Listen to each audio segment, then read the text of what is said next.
Kitty ল্যান্ডকানভার designer এবং arts এর মানুষ, যিনি আসলে ২০১৯ সালের দিকে ম্যাকেনজি পৃথিবীর সেরা একটা কনসালটেন্সি ফার্ম যেখানে তিনি যোগদান করেন। উনি যেহেতু ক্রিয়েটিভ মানুষ, ম্যাকেনজিতে এসে উনি যেটা লক্ষ্য করেন যে হ্যাঁ, এখানে কাজ হচ্ছে, সে ওয়ার্ক কালচারের সাথে উনি কাজ করছেন, কিন্তু একটা ভিন্ন কিছু করার তাড়না তার মধ্যে আসলে তৈরি হতে থাকে। এভাবে ২০২২ সালের দিকে নভেম্বরে পৃথিবীতে আসলে যুগান্তকারী এক প্রযুক্তির আবির্ভাব ঘটে। সেটা হচ্ছে ওপেন এআই তাদের অসাধারণ প্রোডাক্ট চ্যাটজিপিটি সেটাকে নিয়ে আসে। এরপরে এই এআই রেভলিউশনের পরে প্রত্যেকটা বিজনেস কোম্পানি তাদের বিজনেস কে কিভাবে জেনেআই মাধ্যমে লেভারেজ করা যায় সেটা ভাবতে থাকে, এবং এই সময়ে তাদের যেই মূল কাজ কনসালটেন্সি, এই কনসালটেন্সিটা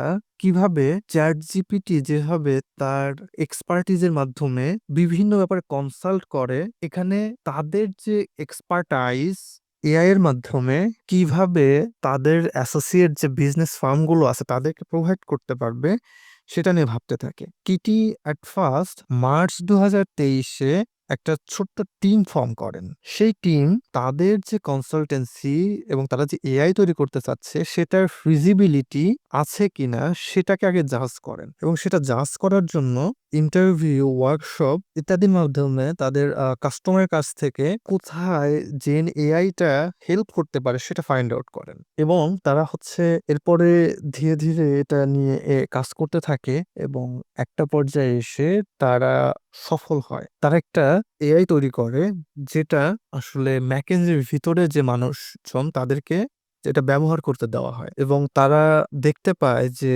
হ্যাঁ, তাদের এটা বেশ ভালোই আসলে হেল্প করছে। এরপরে যেই গ্রুপটাকে এটা ব্যবহার করতে দেওয়া হয়, অবজার্ভ করা হয় যে তাদের প্রোডাক্টিভিটি অনেক বেড়ে গেছে। একটা সময় গিয়ে লিলিকে তাদের কাছ থেকে কেড়ে নেওয়া হয় এবং বলা হয় যে আপনারা লিলিকে ছাড়াই কাজ করেন, এবং দেখা যায় যে এতে করে তাদের প্রোডাক্টিভিটি 30% ড্রপ করে। এভাবে এই সাকসেসটার ফলে ম্যাকেনজি তাদের যে টোটাল ক্লায়েন্ট গ্রুপ এদের সাথে লিলিকে শেয়ার করে, এবং তারা দেখতে পায় যে 500K plus query lily handle করে, এবং তাদের ক্লায়েন্টদেরও 30% টাইম লিলি রিডিউস করতে সক্ষম হয়। এবং এই সক্ষমতার পরে কিটি লনকভারকে আসলে এআই টিমটাকে সিস্টার কনসার্ন হিসেবেই ম্যাকেনজি তাদেরকে একটা অর্গানাইজেশন হিসেবে কোয়ান্টাম ব্ল্যাক ল্যাবস হিসেবে তাদের যাত্রা করতে তাদের ফান্ডিং বা হচ্ছে টোটাল সাপোর্ট তাদেরকে দেয়, এবং এই হচ্ছে আসলে লিলির জার্নিটা। ম্যাকেনজি যেটা বলছে